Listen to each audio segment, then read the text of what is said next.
So anyway, today we have Art Beane, and correct me if I'm saying that wrong. Um, you might have obviously two of our members have known him through working at Banning Systems, Banyan Systems, Banyan. Oh, we knew people, new users at Banyan Systems. Um, Art has 30 years experience in the IT field. Most recently, you've probably seen some of his posts on PowerShell.org, especially with the summer scripting games. And he's very active in the Power GUI and Spiceworks forums. Um, crazy active. I mean, you'll see him in there. He's constantly answering questions and everything, which is awesome. And today he's going to go over using COM objects in PowerShell. So what I'm going to do is I'm going to switch it over and make him a presenter.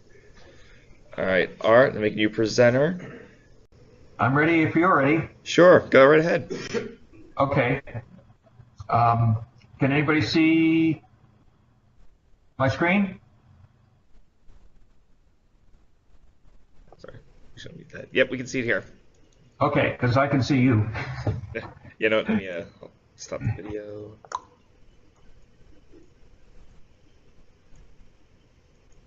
Yep, we can see everything just fine. Okay. All right, let's see if I can't make this expand this a little bit. Because some of the scripts are long. This will probably work. Is this doing good for you folks? I mean, is the script text large enough? Yeah, no, we can see it just fine here. Okay, cool. Okay, so I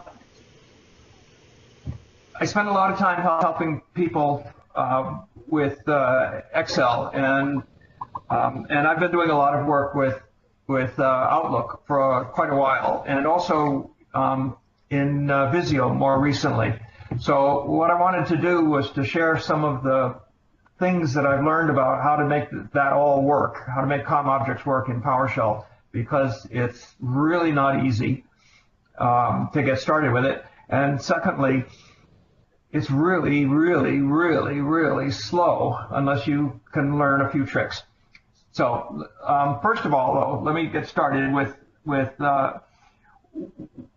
usually I'm working on a project where there's a policy that all the users are logged in with an unprivileged account, and that they need to use credentials for elevated credentials sparingly, and not to log in using the not to log in on their local machines using the elevated permissions. So the PowerShell credential object really makes it an awful lot easier to process remotely and use the elevated privileges without having to be logged in using them. And of course, everybody knows that. The thing that's really difficult with it is that you frequently have to enter the credentials over and over and over again. And there's a little process that I developed. It's really pretty simple. It's really a snippet that stores credentials for a particular task in an XML file that's encrypted against the user session and against the machine credentials. So that basically means that the encrypted credential is safe from being decoded unless your machine and your account have been compromised. So it's a reasonably safe thing to do. And this little script is the script that the snippet that I used to make that happen. Basically, I've stored the credential in my root directory. Oh, some of the text is cut off. On the right-hand side of the screen. Okay. Let's see if we can't move this over a little bit and get the rest of the text. Well, trying.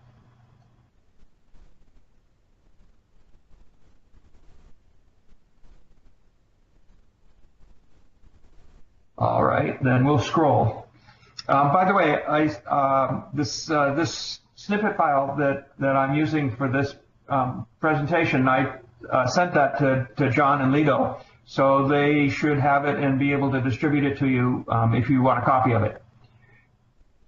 So anyway,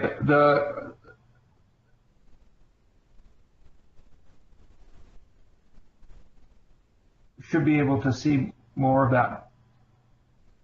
that line. So basically, in order to create a credential object, you basically need to have a username and a password. The password, interestingly enough, the password is stored in the XML file as a secure string, but when you try to unpack it,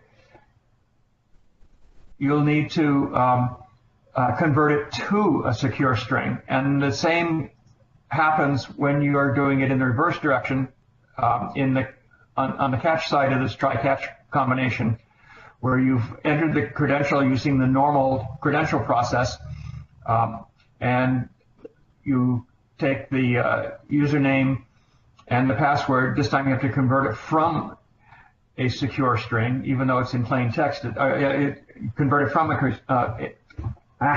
I got my tang all tangled up here. Convert from secure string in order to create a text version that can be stored in this. So basically what I've done is I've stored a hash table in the XML file, and we can actually do this right now so you can see what that's going to look like.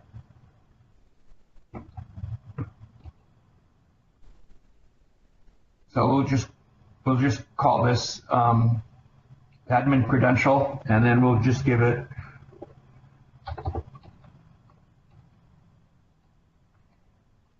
a password. All right, it wants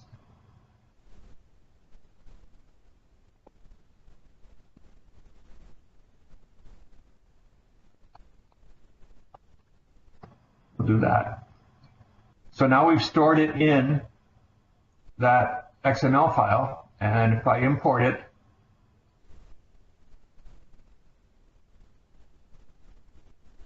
we can see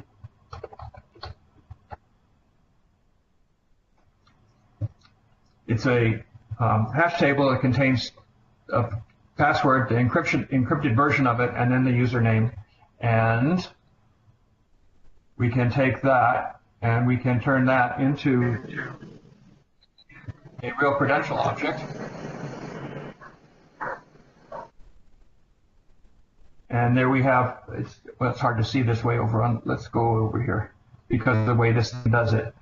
So the password is now a secure string derived from that password value that we stored in the XML file. Now, the only thing that's really important about this, it's not the world's most perfect encryption, because it's possible to decrypt this if you know how, and how is really very simple. The credential object has a get network credential, whoops, helps to spell correctly, network credential object or method attached to it, and that has a password property. So you can if you have the proper account and machine, you can actually decode that. So this is the one thing that's really you need to be careful about protecting these XML files that you create.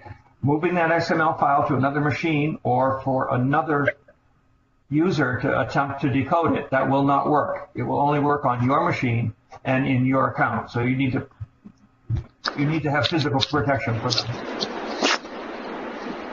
Okay, does that make sense?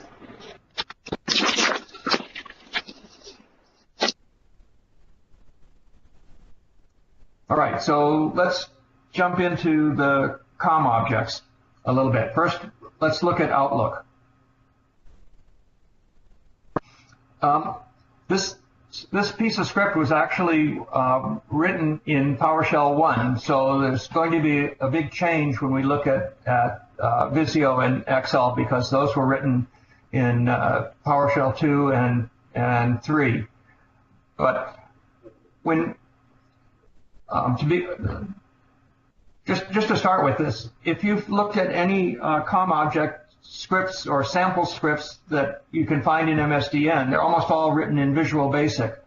And one of the things that happens in Visual Basic is that if you want to use a color, for example, you just say red. And if you're trying to do that in PowerShell based on .NET stuff, it really wants an index number. And the translation from the text name for a color and the index number is really hard to figure out. The MSDN documentation does not really give you the information that you're trying to find, or if it's there, it's in an extremely obscure place. So trying to dig out the index number for a particular color, for example, in the .NET in the MSDN documentation is really difficult. So the good news, though, is that there's a translation table for this that's actually built into .NET. And the secret location for this is, let me open up a bit of Windows Explorer and show you exactly where all this magic information is located. It's on the system disk in the Windows folder in the assembly folder. There's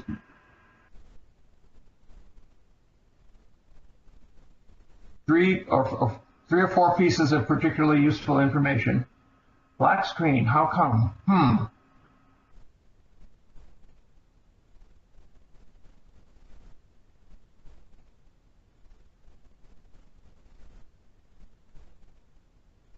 Wonder why it's doing that.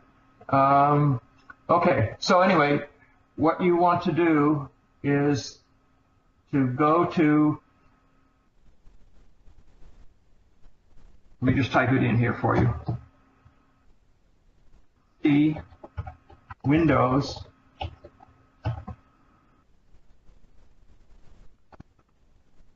Assembly. In this location,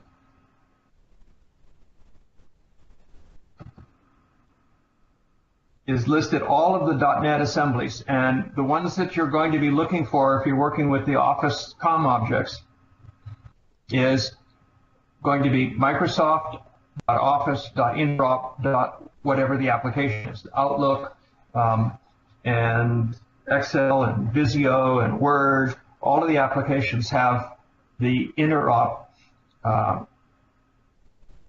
items there.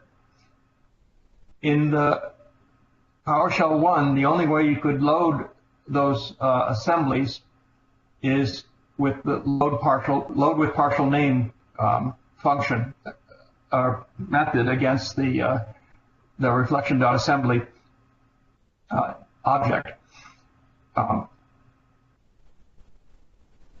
Once you've done that, you can then specify the what's called the enumerations. You'll see. I'm just presenting the ISC application. That's probably why we were getting the black screen. Sorry about that. For some reason, if I try and present the screen, it's showing, I have two screens, and it's showing both of them, which is not going to be very useful. Okay, so let's go back to this. The enumerations in the interop objects gives you the name translation, so that when you want to access them, then you can say things like the OL folders, which is a collection of enumerations. You can then specify that as a sub-object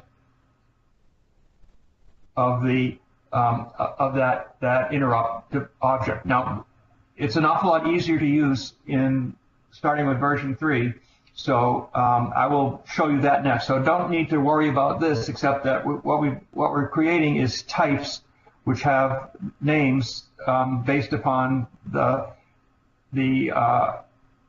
thing that we are looking for, the enumeration that we're looking for, so that we can translate the real name into that object that you can then pass back to the COM object and get what you want to have happen.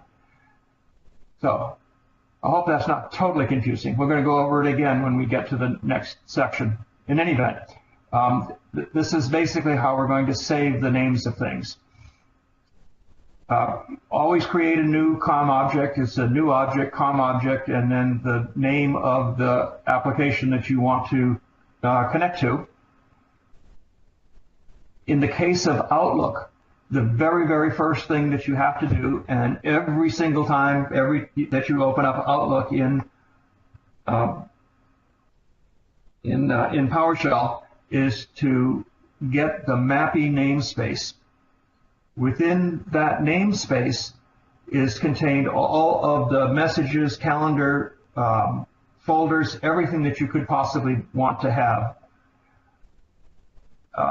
And the other thing, important too, is that this will not start Outlook. Outlook needs to be running before you execute this. So let me get Outlook started in the background over here, and then we'll be actually able to do some of this. Okay, so create a new object, COM object, the Outlook application, get the namespace of MAPI,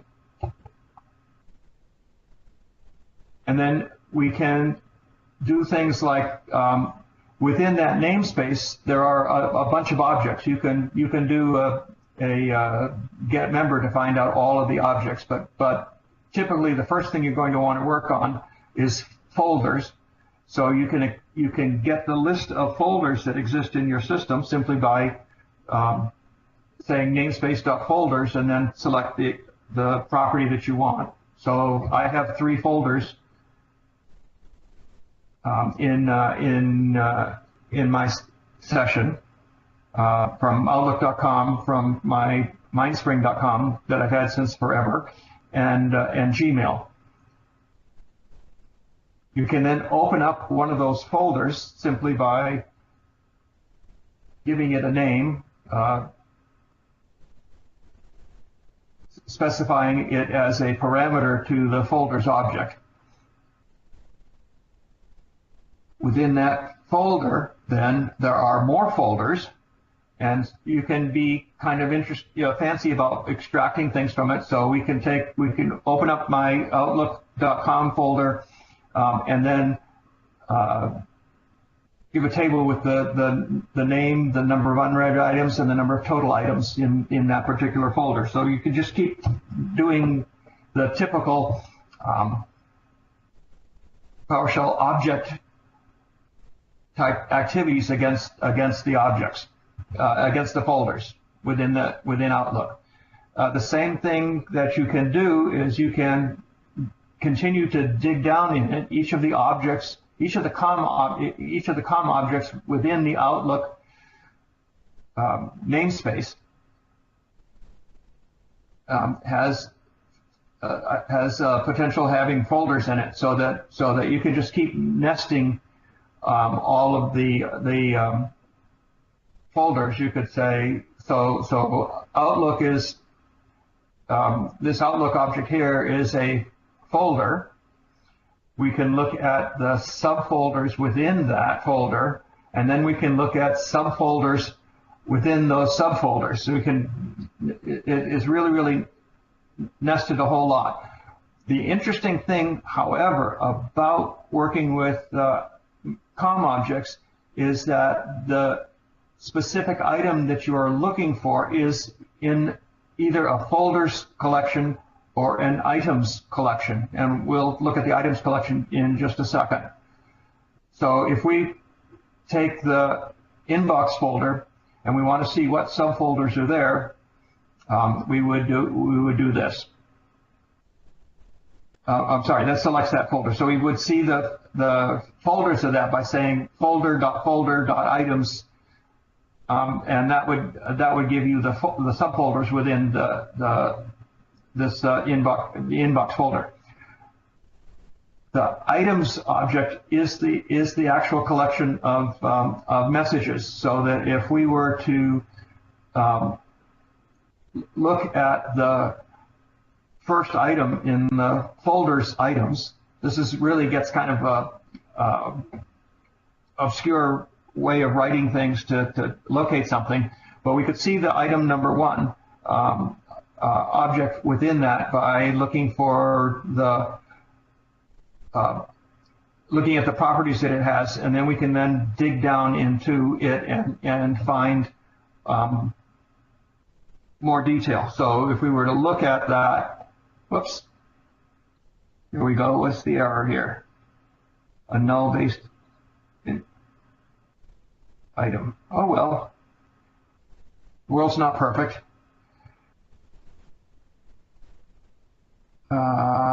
Let's see. Oh, probably because I didn't do this.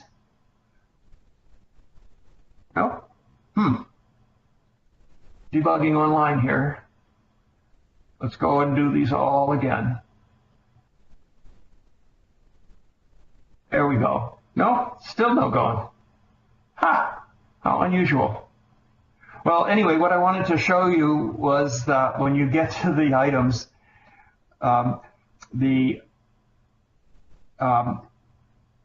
item number 1 is the oldest item in the mailbox, in the folder, and item -1 is the newest item in that folder.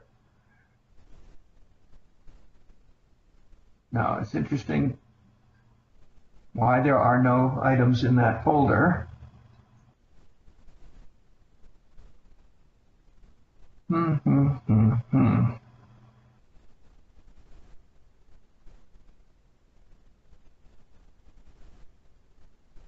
Because when we did the name, unread item count, and the items count, we did get values there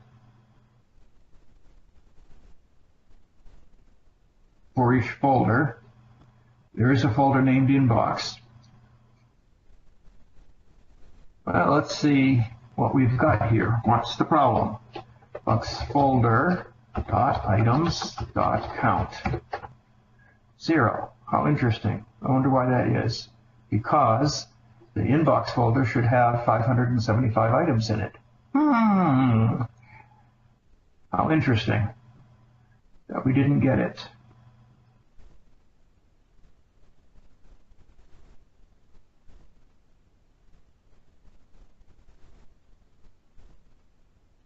Well, I'm not going to mess with this too much longer. There are a number of items that are probably worth looking at in the folder items. Sender name. Whoops. Sender name is the name of the user, and sender email address is the user's email address. So the sender name is the from name, and the email address, sender email address, is the email address. Usually good things to check against messages for or from. Sent on is the date time. It's a date time object.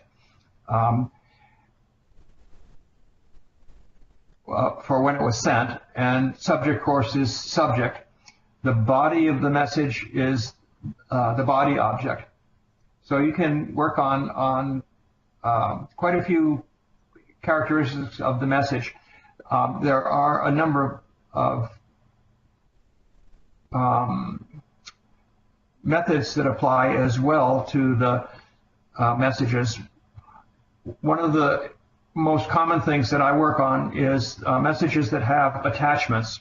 So there is an attachment property to a message item, which has a method called save as, strangely enough, and that allows you to export it to a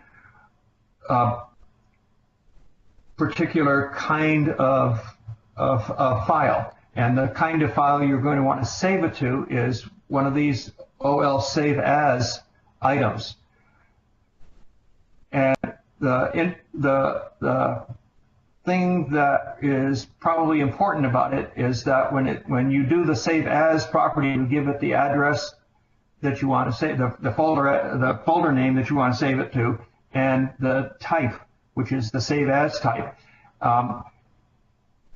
In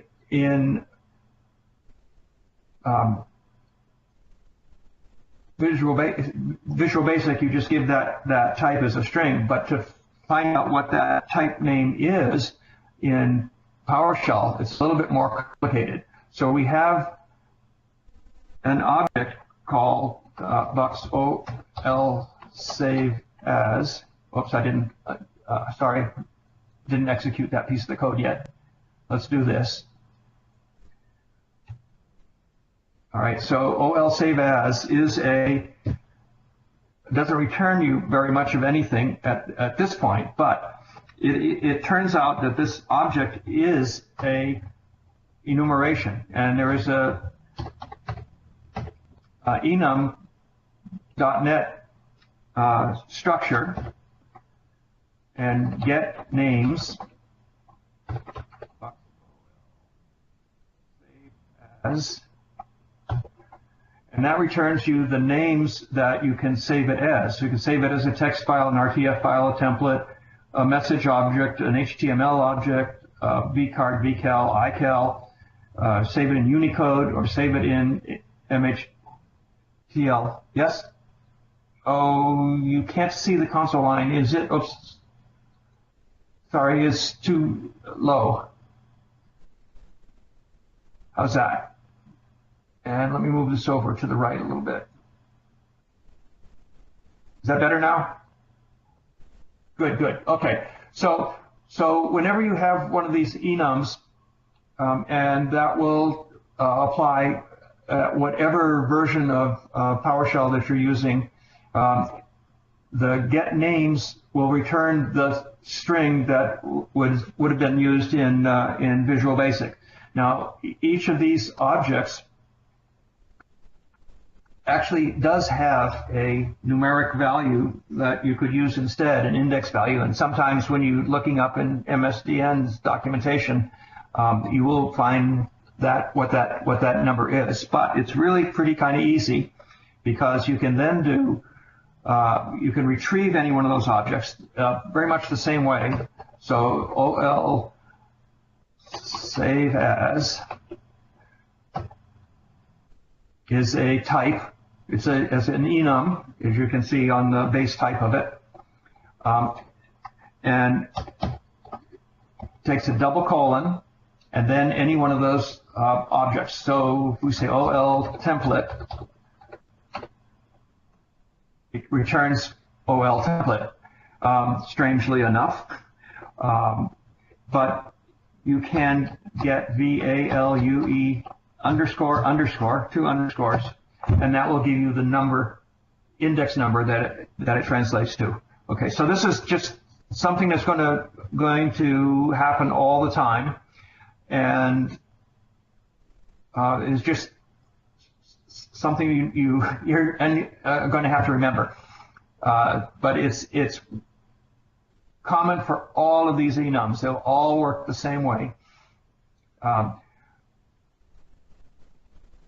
Get names will return the list of items that exist, and if you you use them as if they were just this string, OL save as : OL template, the same text string that would have happened in Visual Basic. Note that you never use quote marks with these, not necessary. And if you want to know the real index value for any one of those enumerations, it's the value underscore underscore property of the enum object. Okay? So I think that will close out Outlook unless anyone has a question.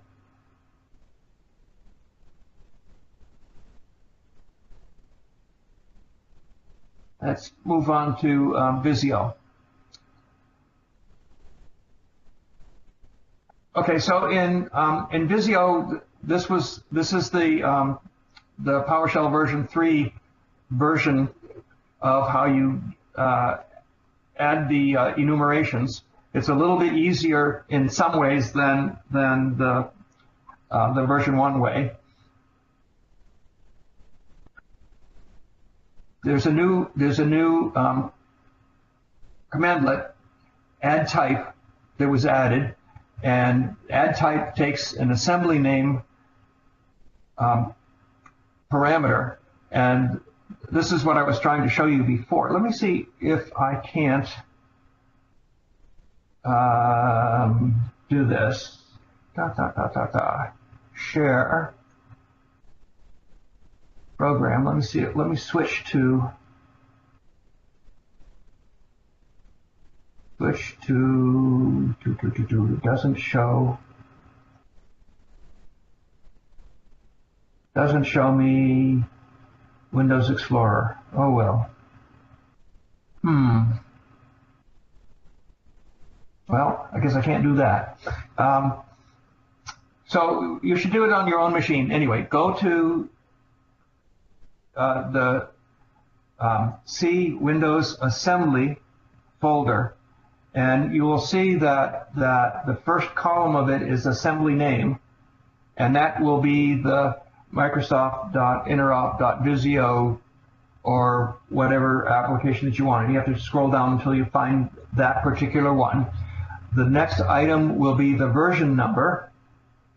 The next item will be culture. These are all just absolutely listed right in that folder. That's as properties of the as columns in that folder by definition.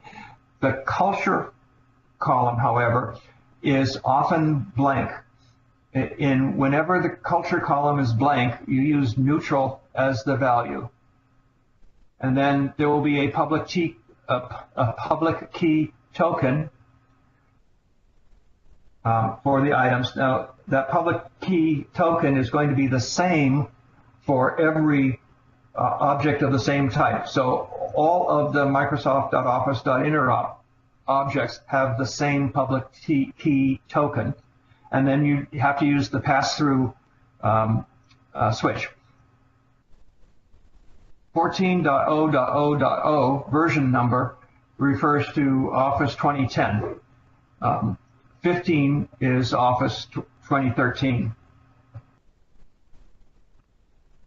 So once you've added that type, you can then get any of the options that you need by taking the type where the name is equal to the enum that you're looking for. So if we were to do, let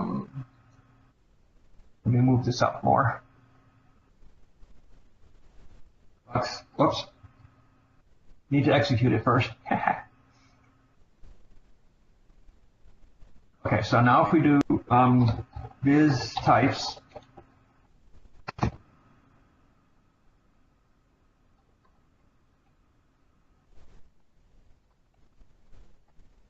we'll get the complete list of the types. And there's always a large number of them.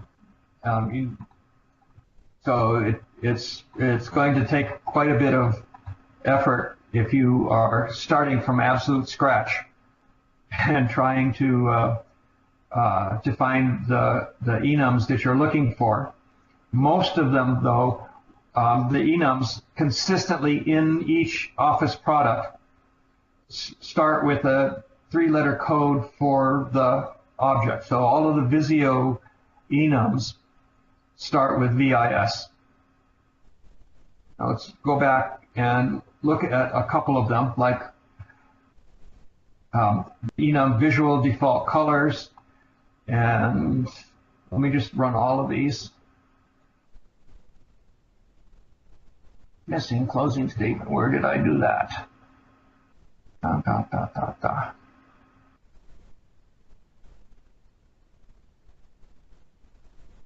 There isn't one in here. Oh, there it is. It's an opening one. That's the problem. There we go.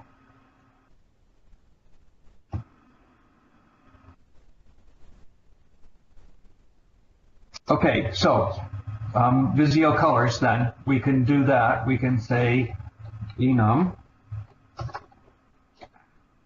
Got fingers today.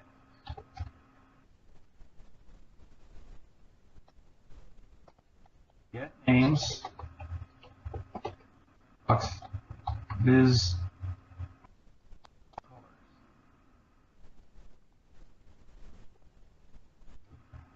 What?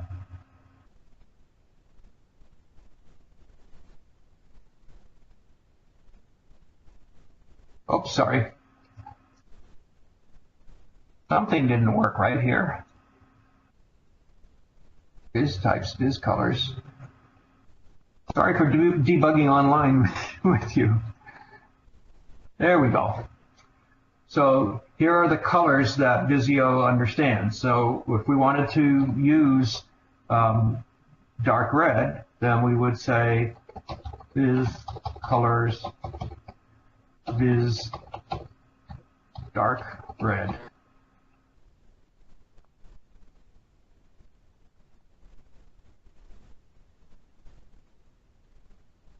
If I spelled correctly.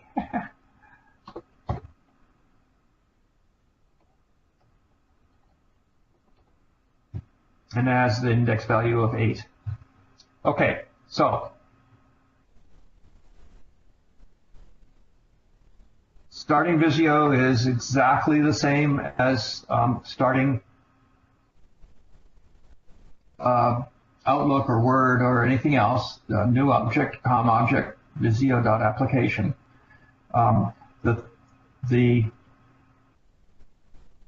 Again, you need to have Visio running in order to access it. So let me get Visio started. Whoops, didn't mean to do that. Do that on the other screen.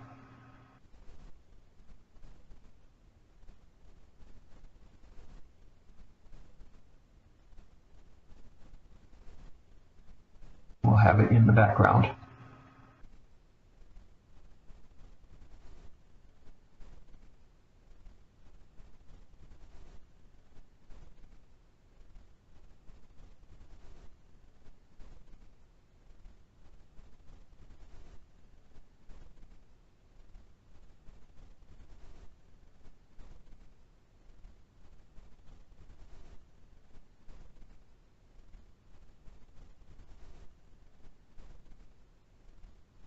Okay, now,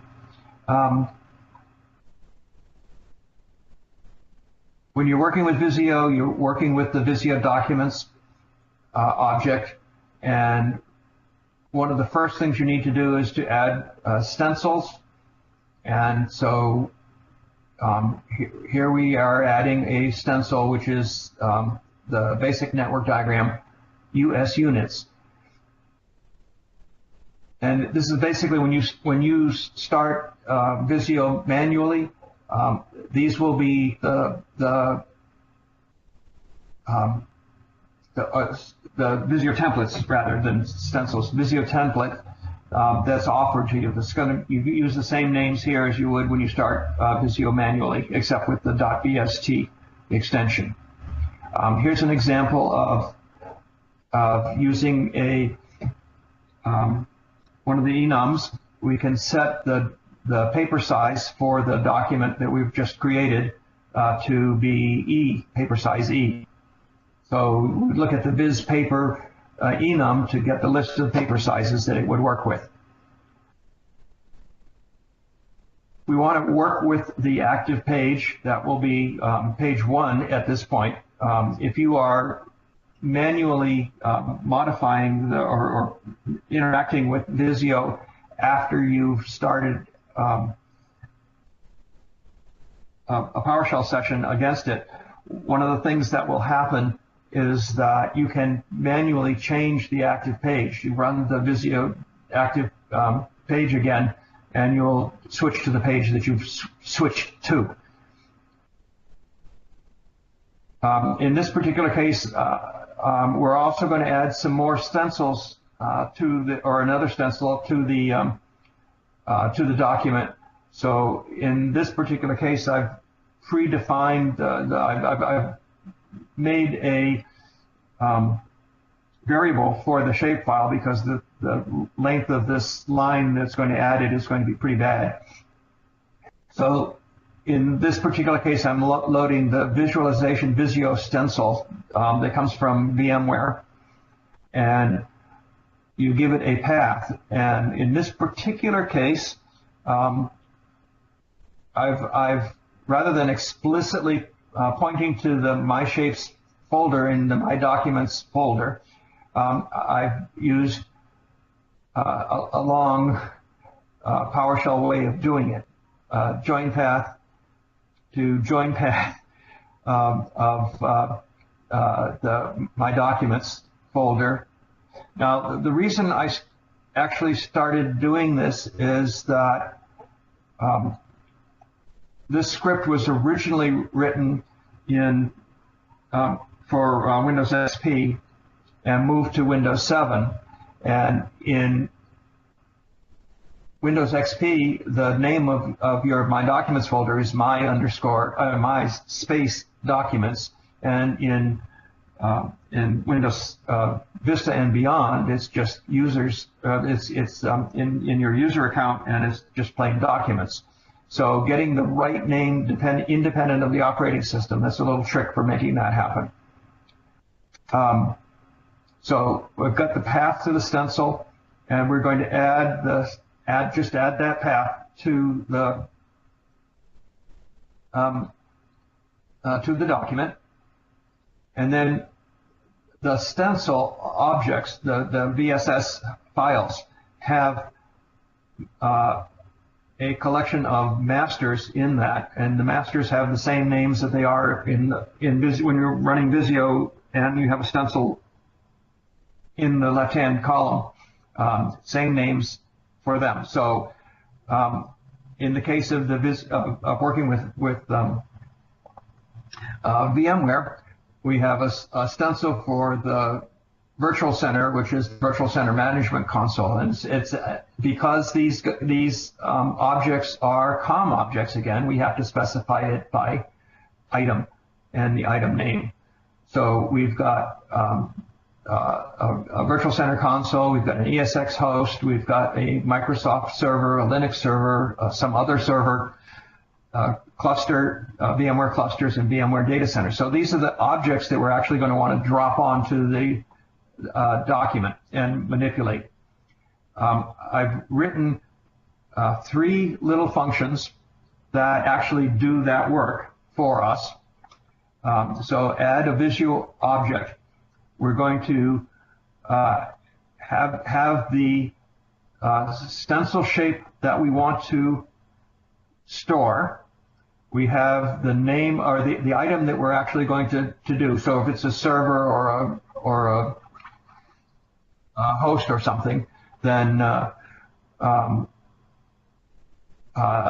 would be the item object, and then a string, which is the power object. Now, in this particular case, what I'm doing is when I add a server or a host machine or a virtual machine, I'm passing the value of its power state on, so that if in fact the power is on, I make the color of the object green. If the object is powered off, I make it black.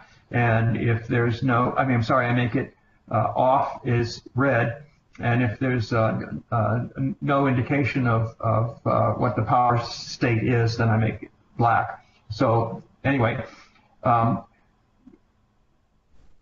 page is the page that we're working on. That was the active page. That has a drop method. You give it the master object, that is the stencil object, and its X and Y location. X and Y in this particular case are global variables, so that the function doesn't need to have the location fed to it, and it minimizes the number of parameters that are sent to the function. The text object is the name that we passed it. So if we were passing a server, this would be the name of the server. The shape, the master object would be the Visio stencil for, say, a Windows server. So we've now got the object on the page. We've got it with a text, and now we're going to change the color of the text, as I said before. So we're going to do a regex switch on power, so that if it contains none or on or off, it will get the appropriate color. And notice that we're using the Viz colors enum as we looked at them before. And then we take the shape object, and it has a characters property. So the characters are the same as the text. The difference here is that text is a string and characters is an array of characters. Character properties, we changed the cells property Visio character color to the color that we selected up above. And then we can go through here and we can, this is really obscure. There's a little bit of documentation that tells you about it, but the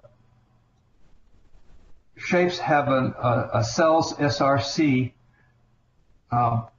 property, and that takes 3 arguments. It takes an index argument.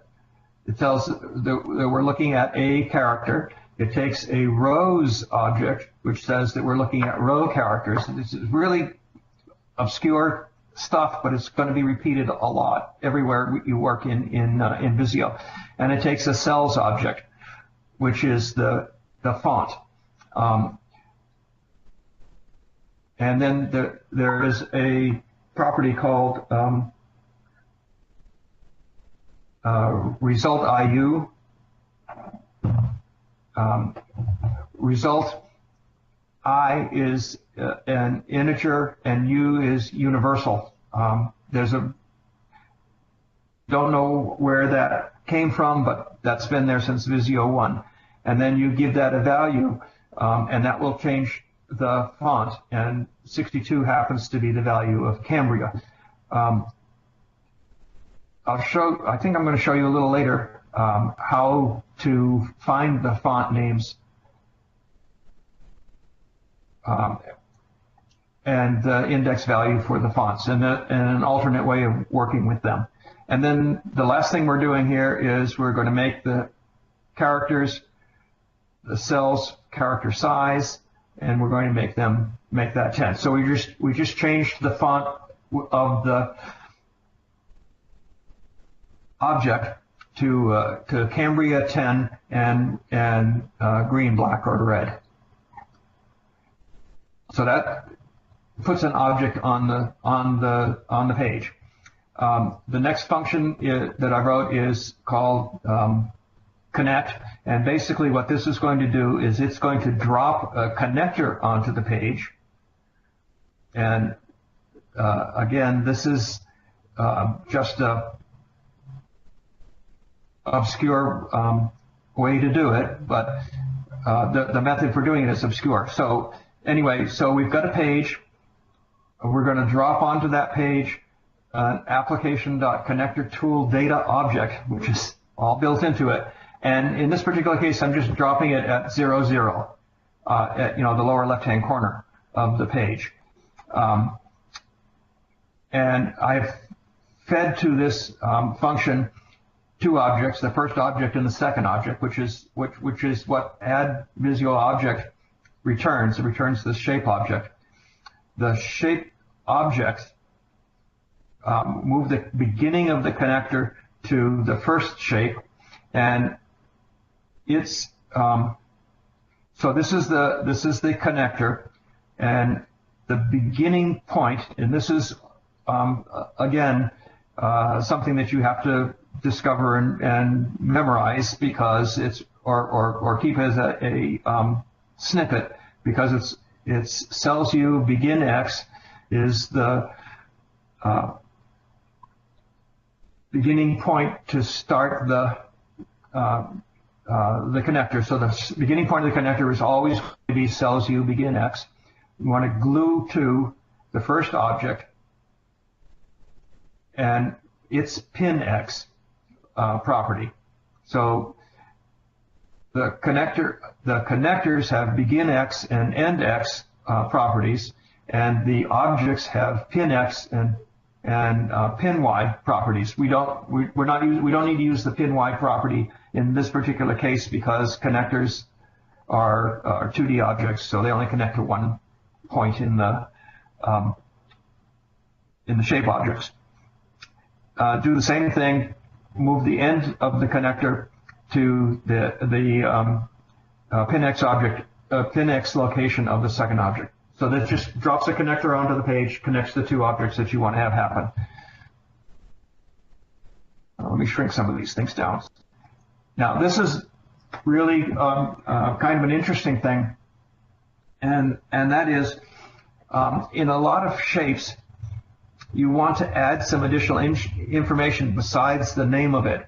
And so what I've put together is a little function that will create a text box underneath an object and fill it with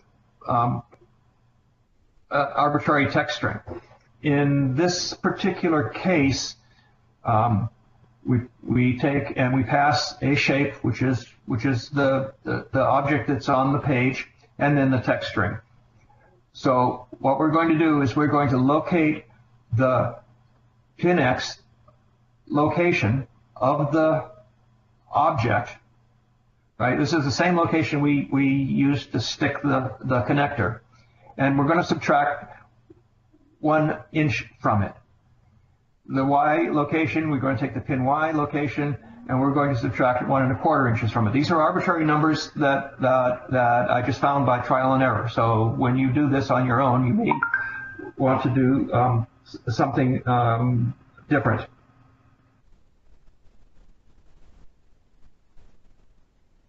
Sorry about that noise.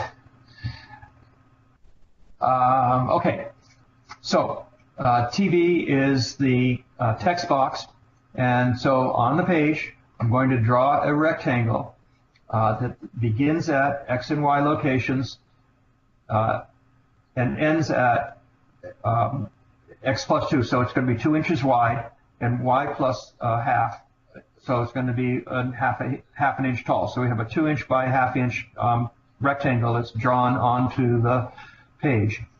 The line style property and the fill style property for this rectangle we set to text only. We set the text of that object to the text string that we had fed in. And now comes for some really obscure stuff that is just always going to be the same. As we saw before, that the cells SRC object takes 3 parameters: the indexes, the row style, and the cell style. So in this particular case, we're going to set for this object, the cell style is going to be the filled background that we want to work on, and it's actually a formula, and the formula is this really obscure string. Where this obscure string comes from is from the shape sheet. So if you take an object and you look and you open up its shape sheet and you look for the background fill, you'll see this formula right there. So I just stole this right from a shape sheet, and it basically gives me a fill color which is very light gray. So the background of the text box is going to be light gray. And the foreground color, which is essentially going to be the color of the text, is going to be black.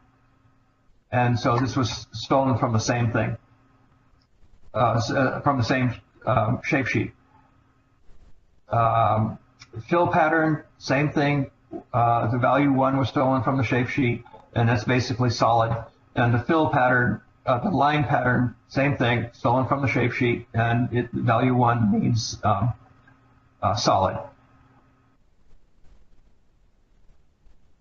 Now, here's where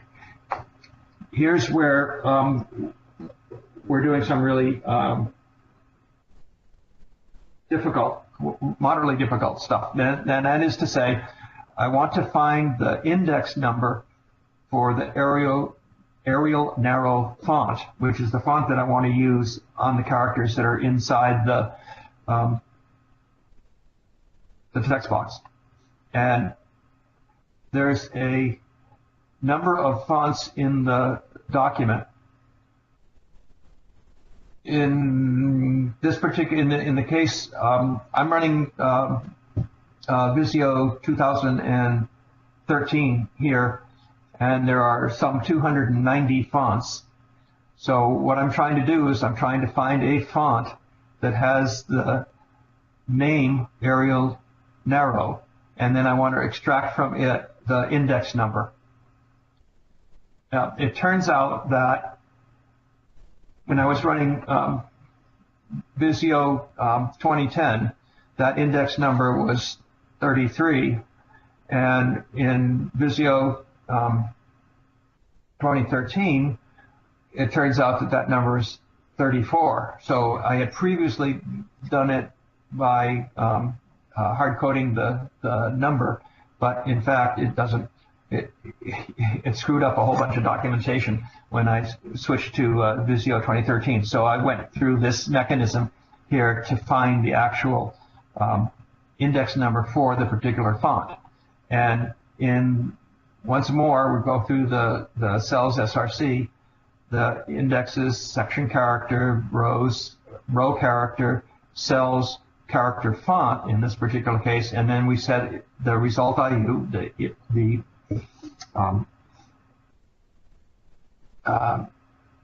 value to the index of Arial narrow. Unfortunately, there's no enumeration that I was able to locate for the font names, which would have made it an awful lot easier to do that.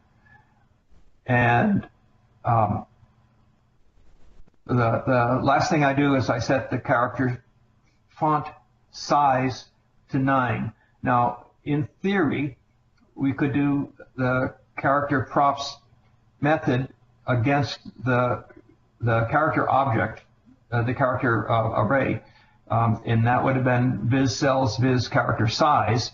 But for some reason, that enumeration is not translating correctly, and so it turns out that, of course, its value is viz character size dot value underscore underscore returns 9. Returns 7, and so I've actually replaced the name with the index value, and basically. All you do is to automate Visio is with these three functions: collect your data, add the Visio object, add another Visio object, connect the two objects, and if you have some additional information, you can draw a text box which will appear underneath the object and have that additional text that you want. Okay, any questions about Visio?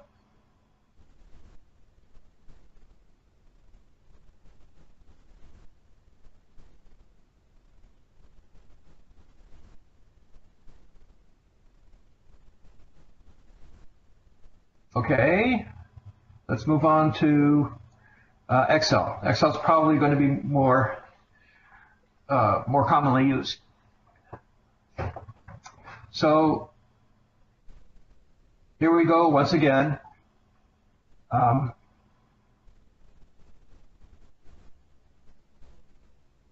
Add type Microsoft.office.interrupt.excel pass through, and we're looking for a few enumerations that horizontal alignment, vertical alignment. This is how you align objects or text inside a cell. File formats, types of sheets, and then there are a couple of enumerations that I use quite a lot, and I called them out as separate variables. So Excel vertical align to the top of a cell, horizontal align center. These are the values that I use quite often. And worksheet, an Excel worksheet type. There are other types of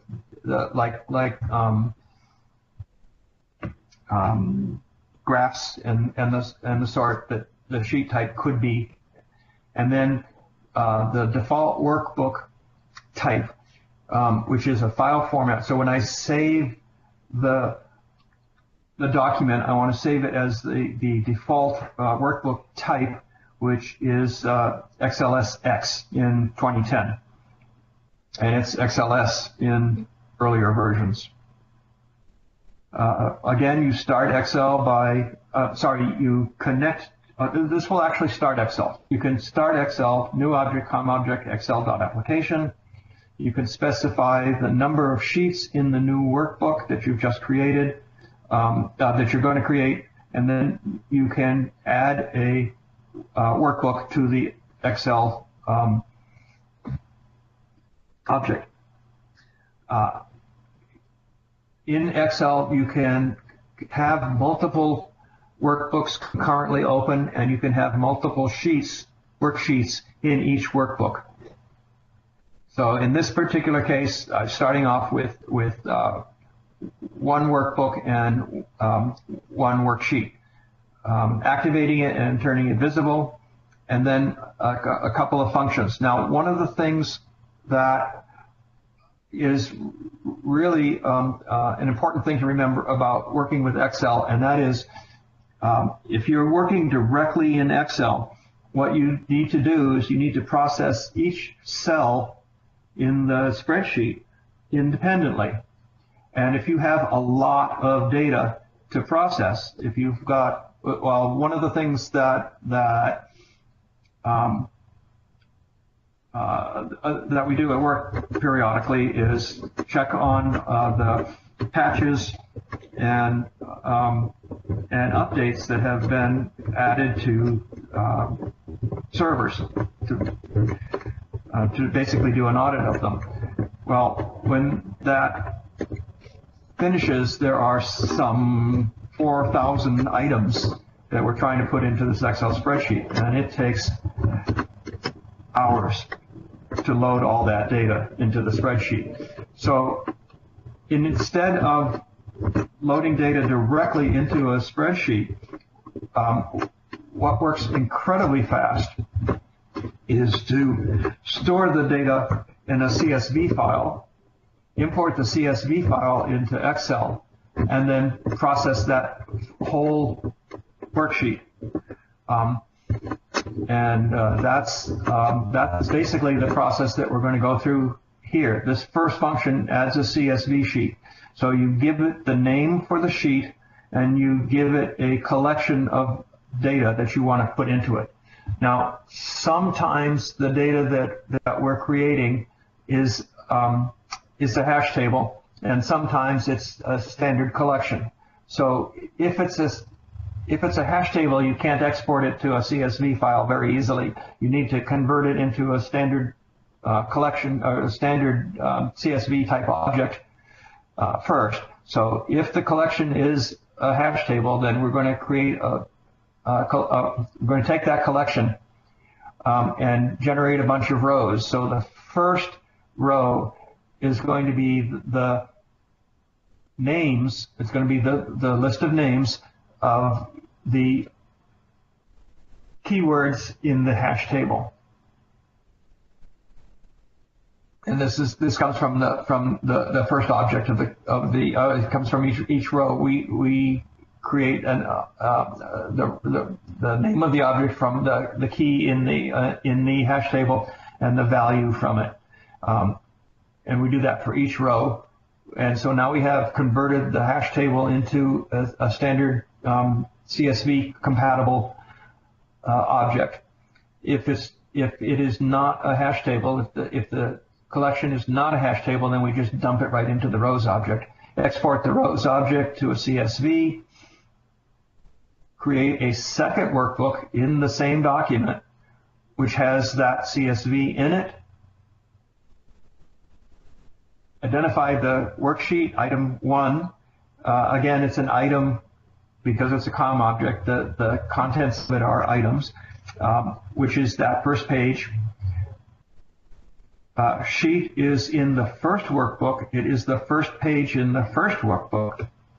And then we take the worksheet that we created from the CSV file and copy it before the sheet in the first workbook. So we've basically done is we've moved, we've taken the data, exported it to a CSV file, imported the CSV file into an Excel workbook, moved that sheet into the workbook that we're collecting data in, close the second workbook. This will close it without saving it, and then we're going to do something called collect the labels, which is the headers of the rows. So row 0, the first row of the collection, we're going to just get members, member type, star property, so that we get the header row objects, and then call this next function that we're going to talk about called set Excel sheet view with that first row's items. The purpose of the Excel sheet row is to adjust the column widths, the column heights, and basically make the sheet that we just created pretty. So it takes the labels parameter, and it's going to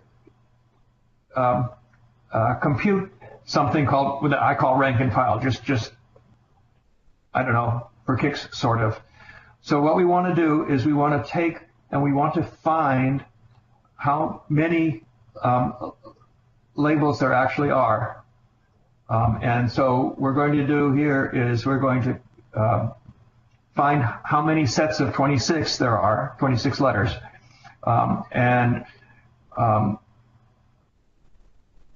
What we're going to end up with is we're going to be able to compute how many A1 through ZZ35 or whatever it is that the column headings are for the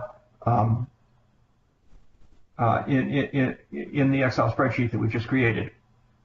So the limit is one more than that computation. We are going to work in the current window, which is the one that we just which is the sheet that we just created. We're going to zoom it to 80% view. We're going to set the split row to 1 and the split column to 1. So this is going to take the upper left-hand cell and split the freeze panes on that. So that basically what's going to happen is that the first column, the left column, and the top row will be frozen, so that you scroll to the right, you'll still see the first row, and if you scroll down, you'll always see the header row.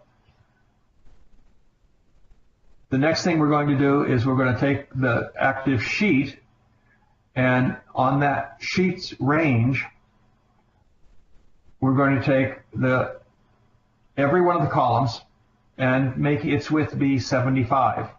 That's an arbitrary number. You can change that to whatever you want to, but in my case, 75 seems to be a good maximum column width. Having done that, take that same array of cells and set wrap text to true. So this will wrap the text in each of those cells. We now take the entire page, the sheet.used range, and we set the vertical alignment for every cell to top. We now set the rows, all the rows, to auto-fit, so that shrinks the column size below 75 if it's appropriate.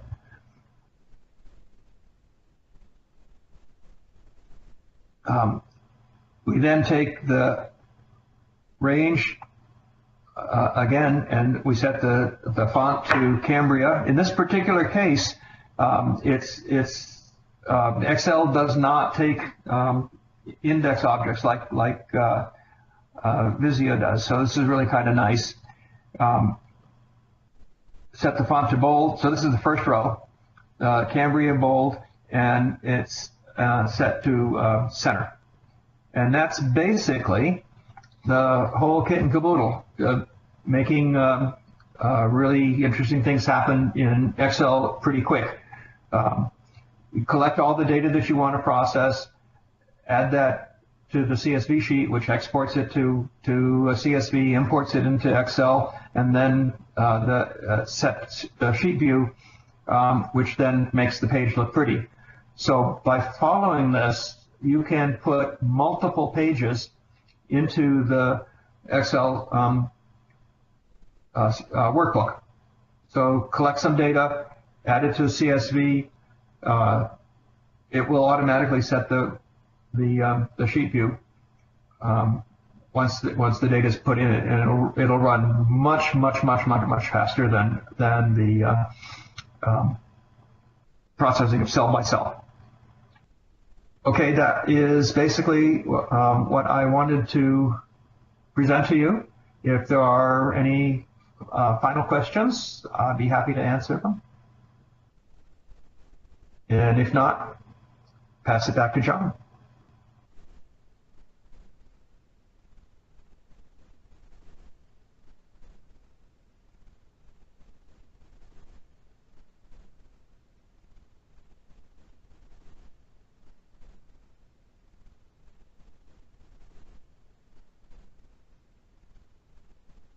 Unmute ourselves. Actually, we do have one specific question. What's that? I'm actually writing a script similar to this to take a Word document and save it as a PDF. Okay. And there's a particular parameter or a value you can pass. I think it's called WD Save As, and there are certain defined types. And I found lots of references, but none to saving as PDF. You know it exists. I'm happy if you maybe knows it all. Oh, do you happen to hear that, Art? A bit. Actually, I didn't quite understand. And you want to say it again, closer to the. Yeah, so sorry. Actually, we're going to get closer to the actual microphone. Sorry about that.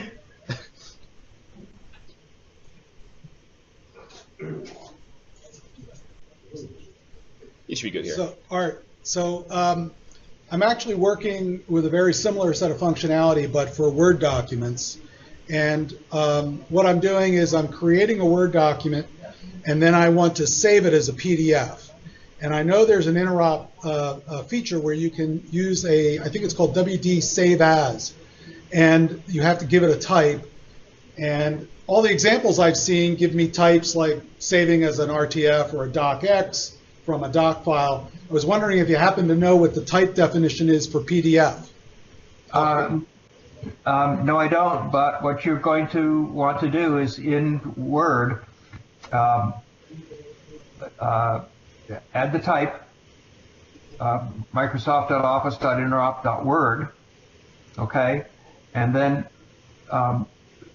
search for something like file format in the names of the Excel types, and then go through the same process that we went through here before. It'll be WD types Okay, so file format equals WD type square object name equals WD file format, probably. Right. Okay, good. Okay, and then do the enum colon get names, and you should find PDF in there. Okay. And I have one follow-up question. Uh-huh. Do you remember your days at ABUI, Abui? Oh, yes, I do. So I'm saying hello. My name's Ted Cull, and I used to be the president. Oh. And I also have Greg Martin here, who worked with me while we were at Abui. So just saying hello to a former Banyanite. Yes, indeed. Hello to all of you, too. Yeah. We were a tight community. You want to talk about a user group? That was me. Awesome. All right, any other questions? I think that's it, Art. I don't see any questions online. So that's awesome. I definitely want to thank you for your presentation. I know you at least learned a few things. I've been using common objects strictly to interact with the GUI base, and I've actually tried doing it from the console like you did here, so this is going to be kind of interesting for me to play with. Good. I think awesome. So yeah, thank you very much. I'm going to give you a round of applause.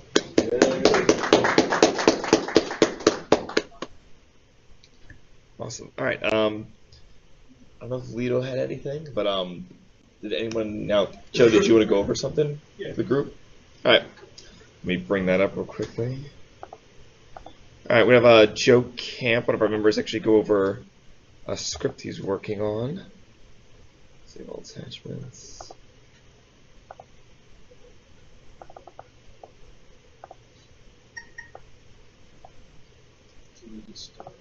Load those two into yeah, that's what we do right now.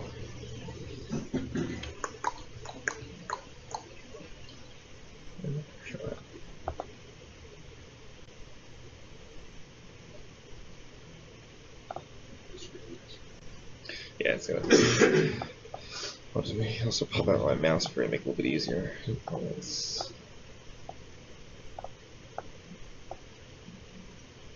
Actually, hold on, let me rename these real quickly.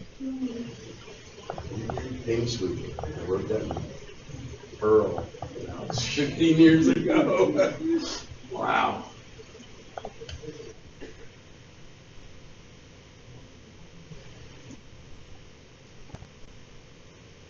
Rover.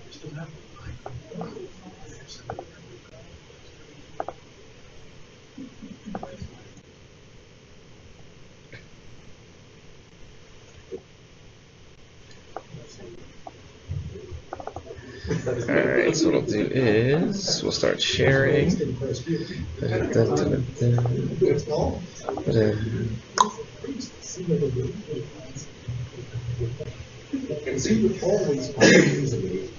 Alright. Alright, so does everyone see that okay? Let me know if you can.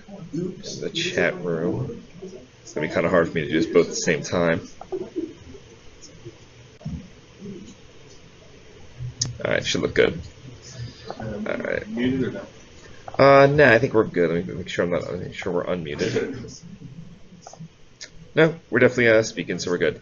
What I'm going to do is I'm going to put in. Let me plug in the mouse and make it a little bit easier for you. It's just a pain to navigate otherwise.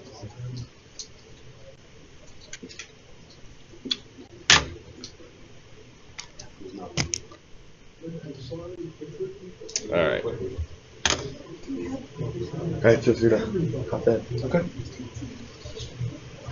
Okay. We've talked about the ping sweeper. I actually asked for help with this a couple of times, or at least once. This is the original. It's very ugly. It's a bad SQL query because I'm asking for everything. And then I take the table that I'm outputting and I send it to a text file. So this is all bad habits. But it was my first run at it. I wanted to make it better. Actually, I'm querying for there's multiple fields. I'm looking for host name, owner, administrator, workgroup owner, location. Is it PowerShell 3? This snippet that you're looking at, yes, it's PowerShell 3. But yeah, we're looking at just the SQL query. Uh, and then I'm outputting and just taking the two text files and diffing the text files and outputting that. It's awful. It's really ugly to look at in an email. It's not awful. If it's working, it works. Then it's not awful.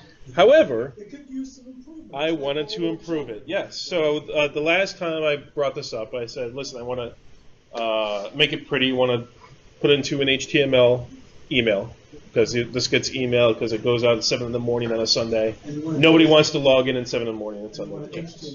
Yes, of course. Yes.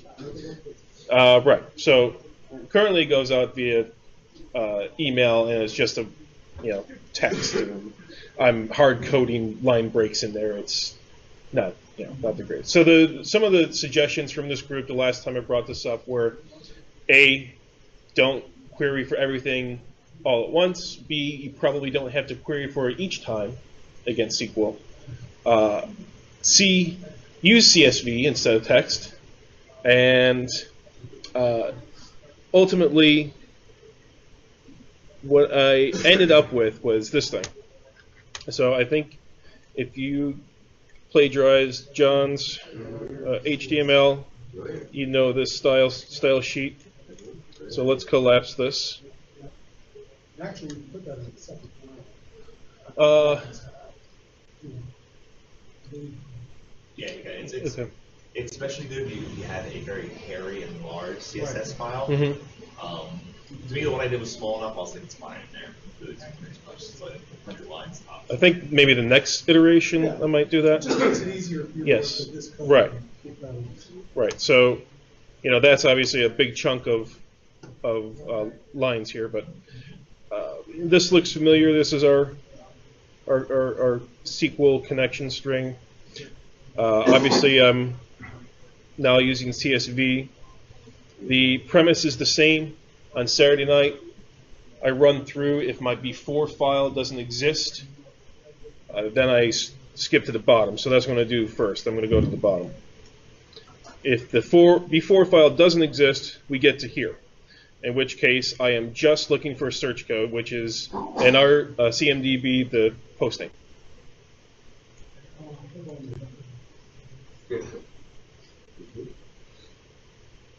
Also, one thing, now, because this drives me nuts, but you can actually type the fill table out to null, so it doesn't write to the console. Right. I'm not sure if it bothers you, but it bothers me when I'm running. I just get a number. Yeah, it'll drop a number, usually about how many rows it filled, if I'm not mistaken. Right. I don't know why, but there's so for our compliance product autonomy, we had to go through multiple tables.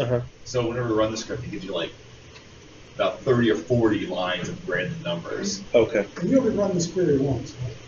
I am running this specific query. The initial query is running on Saturday night.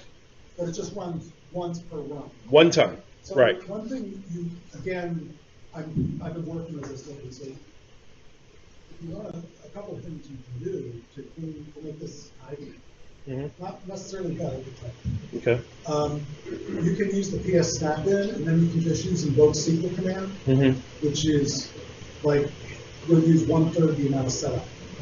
Because you just load the SQL, you define your database, and the I've had some troubles getting that to work. I haven't put a whole lot of effort into that. It's amazing and nice to work. You probably have a specific question, so I'll shut up. No, well, I mean, at this point, this is just to show you the differences in the script. And we're not going to get to see output, but you'll get the idea. Either way, I'm filling a table with just the computer name, the host name. And then I take that, and I'm running a test connection against it, and I export out. And because I'm paranoid, I email myself and say that I've done this. So, on Sunday morning, mouse is okay. On Sunday morning, we test to see if we have the original file. If we do, we import that, and then we run a test connection against each one of those in the file. So we're not querying SQL there. Anything that doesn't ping, or everything that pings, I should say, gets exported to a second file. And then I compare the two. Now, this, because of SQL, was probably the hardest part, because SQL needs to begin it a quote or a double quote. I'm sorry, to begin it needs a single quote, then a space, then the item, then a space, then a comma, then a space, then a single quote. SQL is a little annoying in that. So I used right here the just string add-on at the beginning and the end, and this helped me in the middle, the join. So each one has a single quote, a space, a comma, a space, and a single quote. Yeah. Well, that was the hardest part. So then I could, using a slightly different SQL query, I look for exactly what I want: the administrator workgroup name, the location, who owns it, and then here's where we don't do a for each. We just say everything in the difference, the entire string. Give me my information, and then we splat it out for the parameters and splat that out to our email. So a lot more lines of code, obviously, but It's readable. it's readable. And that's, The toughest part for me was getting this to work, and a dumb mistake was the first time I ran it, I didn't get any information because I didn't have dot address in there, because so the first time when I'm coming from a table, it'll pass through. But as I'm coming from a CSV, you have to, right. So, and this, which is a very early thing from the MVA on PowerShell in the first series, and also Don Jones calls it out a lot: expand property instead of just expand. So, if I was to get the information from the CSV and say expand, it would give me the hash. It would give me at equals address, but now if I say expand property, it just gives me address. So it wouldn't be a lot more code if you have 140 lines of CSS. So Yeah, I know. without that. So you were going to say something about do you have access to the SQL server itself? not from here now. No, I mean in Word. So could you not write your queries as stored procedures and then just pass the parameters you need? So you're just making a simple call, and here's the parameters. No, in that sense, no. I can. Ask the DBA to create it. Yeah, I don't really want to get into that. That's a lot of it's going back and forth. Just Even knowing how it a works. view, I mean, just say, here's the view we want, and then you can then, at least you have a view, you're not having. So the CMD that we're using Yeah. has been migrating to a new CMDB for like 5 years now, and there is no development that will be allowed to be put towards it. So no, I have to create my own. You were going to say I could, John, you mentioned this too, where I can take the the style sheet and reference a file. You just save it and then just do style equals get content, pull it in. Get content. Okay. Yeah, just save it from there, and that way the import's already there. That's that way. It's good, especially if you're going to use this like crazy, and like you're starting doing like a lot of CSS and a lot of the things. Then it makes sense because you're storing in the CSS file in one place, and then just having all your scripts to make HTML stuff represent once. Like I said, it's small enough where Text file, or is that good enough? yeah, text file, or you can take text file or actually save it as CSS files. I think some of it convert to, I think if you're not mistaken, convert to HTML parameter even has a dash CSS style sheet parameter that it'll pull from. So that you can,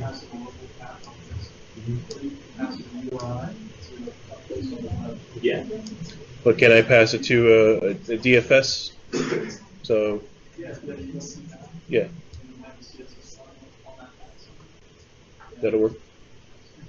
All right. Well, that'll be what I'll try next then.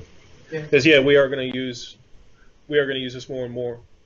The HTML outputting to email or whatever report that we're using.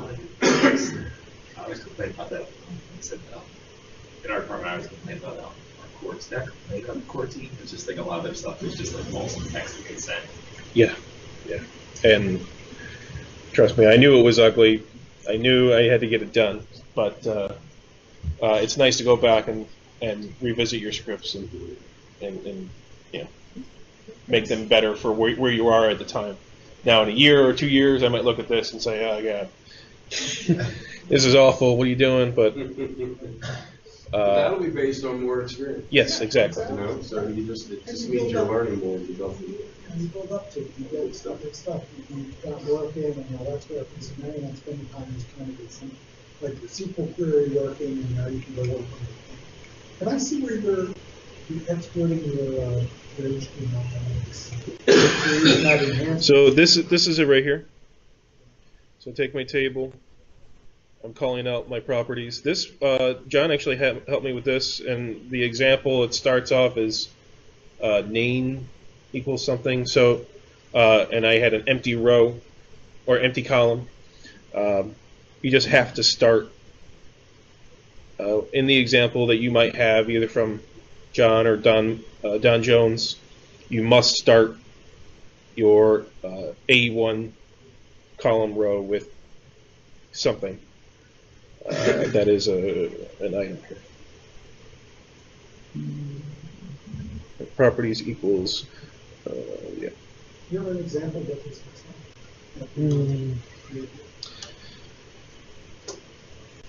That, I don't know, I sent that to you. Sorry.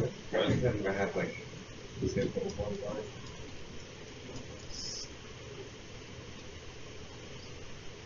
think I can get it for you. So he sends it to you. That's good. Well, I'm thinking if I have one where I use the same style sheet or something.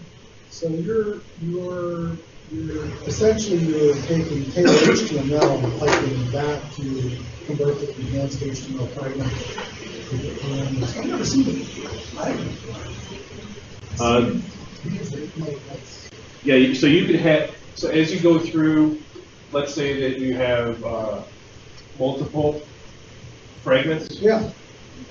So each one needs its own param set, right. And then you convert it, and then so you have this, and then you just duplicate it for each one you need, right. And then you just comma. Oh, I like it. So table HTML, example 2 HTML. And that finishes it all. Right, finishes it all. You're closing that section.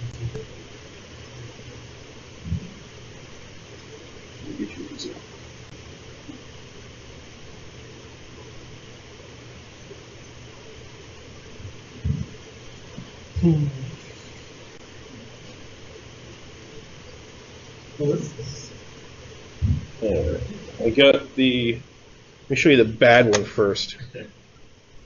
You can appreciate it.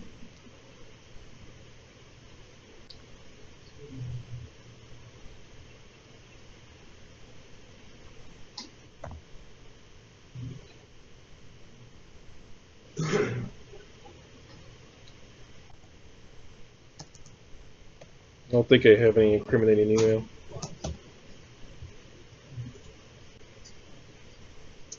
Yeah, it's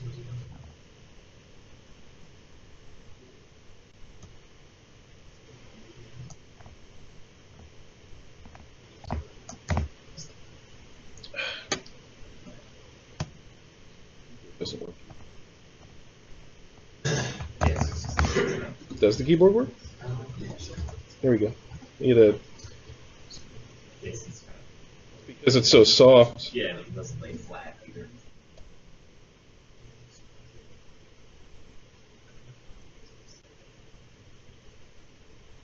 So here's the ugly one. That was just a text version. Right. So while you're remarking that beauty, Let's see what we got.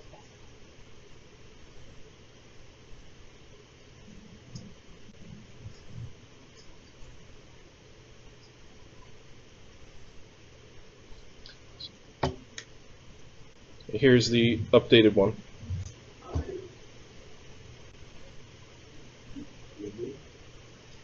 How many records do you return? It might be 20 or 30. If it's more than that, we're in trouble. No, I mean in your original list. Your list that you're going out and checking. Right? Oh, how many am I parsing through? Yeah. About 2,000. A lot. So again, if you didn't see it, 1, 2. Yeah. 1, for pretend you're at the eye doctor. 1, 2. And this is just dummy data, but yeah. It's surprisingly easy to read on Blackberry. Too. Right. Yeah. Sure. That's it.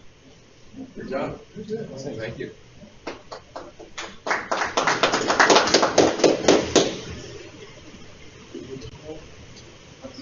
That's it then. Does anyone else have anything else they want to go over or talk about? I think that we're good for now. I forget who we have next month. I want to say Bartek from. Let me check. I hope he doesn't. Hope I don't screw up these finance. I think he's.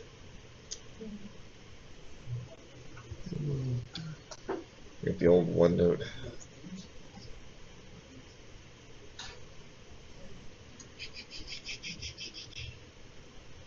I have a question. Sure.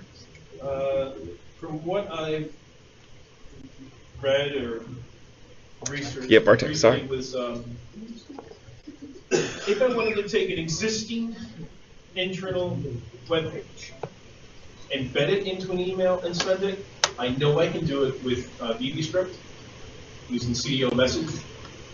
I'm just curious if there is a way to do the exact same thing with PowerShell, because I haven't found it. So that's why. So the script that the email pitcher script that Lito did, he has a Byteify function in there. It makes a byte array out of Yeah, which will actually embed it. I've been meaning to like circle back with you and figure out that one guy we had at work who was trying to embed that Excel spreadsheet or something. It wasn't showing up. We got it to work, Okay. but I did see plenty for images, embedding images. Web page. like a Just full send it. web page. Right. Because that's what I'm doing right now.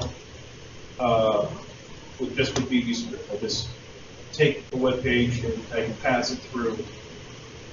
Like you give it a URL and it goes and scrapes the page and then puts it as in the body of I the. can even give you an example. Should we do that? Yeah, you think we should? I'm pretty sure you should be able to do it. Like I said, I've been meaning to sit down and play with that myself personally. Ever since I saw the thing from Lito, I'm like, oh cool, I really want to try this instead of I really would like to just stick to using the send mail commandlet as opposed to the .NET like creation portion, the email part. It works, but like I ran the same problem that you did, where it doesn't show up the picture like if you look at a BlackBerry, or was it like a good for us the good mobile device? What email can I send? Just send it to either my PhillyPoSH. You'll have elements missing, right? If you just give it the HTML. I don't have that. So john.mello@phillyposh.org, or either that or just john.mello@outlook.com, everyone listens to. And I think if we go to our GitHub site, Just sent it.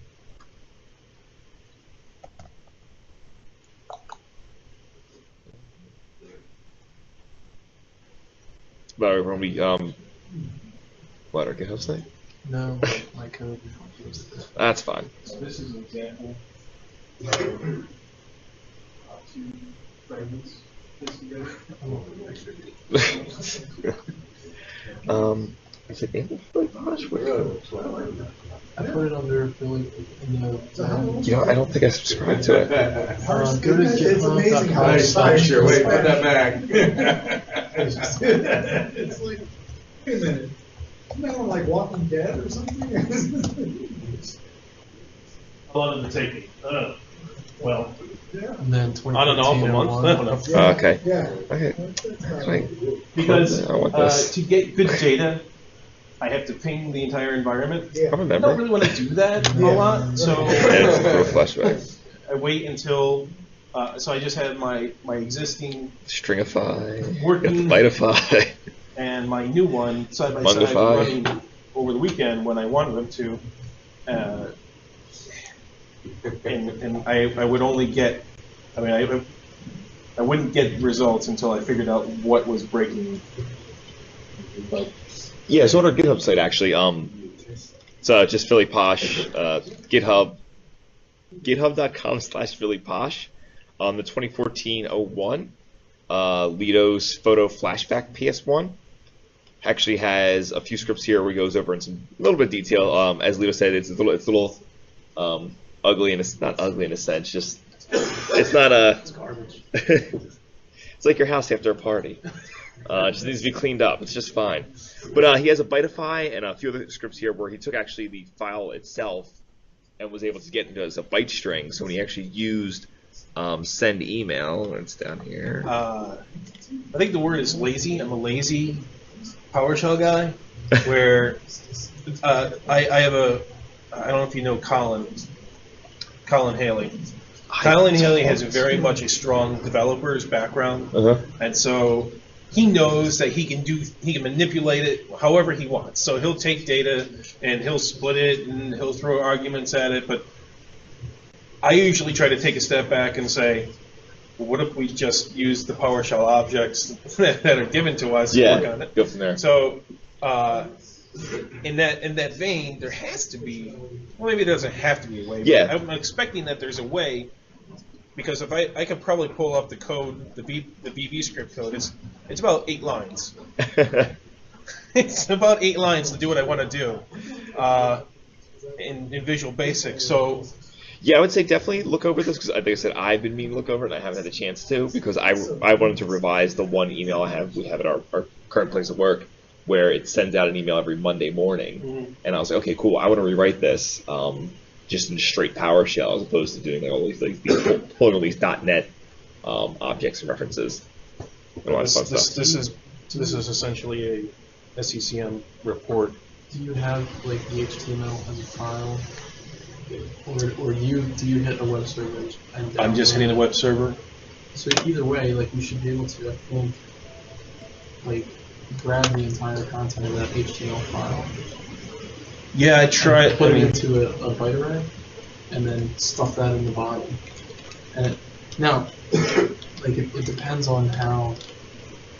And we say byte array. Email is always, it's like 4 generations behind regular HTML. Right? It's like really awful. You have to put your styling in the actual tags. Like you can't use divs, I don't think. So there's certain CSS classes that are just completely ignored. And so this is an example of the original. Or that's something. But that's what I want. That's what you want. That's what I want. I'm currently doing this with VBScript, Okay. where I just plug in my URL to the existing, like I said, like 8 or 10 lines of code. And that was a big description. CDO message.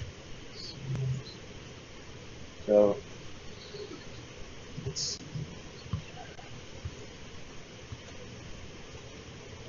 Yeah, I'm trying to think. Like I said, I would definitely go through because like I said, I plan to do this. I'm trying to find exactly where it is. We had it. I was thinking of getting a get content and then HTML outstring of that content. But Yeah, I've tried before, and it kind of, especially if it has embedded like images or like references to stuff, it kind of gets wonky. Is that what we use? Janky, maybe. What you like to use? Janky or wonky? It's just kind of. I think janky is more of a West Coast thing.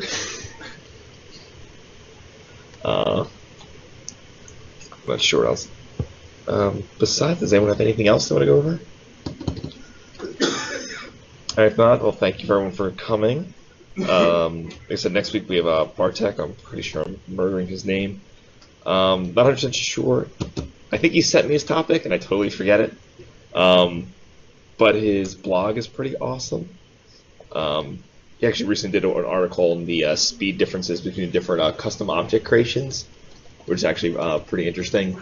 Apparently, they used the PowerShell 1.0 method. It's like I think 1,000% decrease in performance compared to them. I've actually lifted his script he used to test it and gave a lunch and learn at work. I plan to convert to like a later meeting here. So I want to thank him when he actually speaks for us for letting me lift that from him. But that's about it. Once again, I want to thank Art Beane for taking the time out to present for us. He's still on here. He still is. Art, thanks very much. I appreciate you taking the time out. Very well.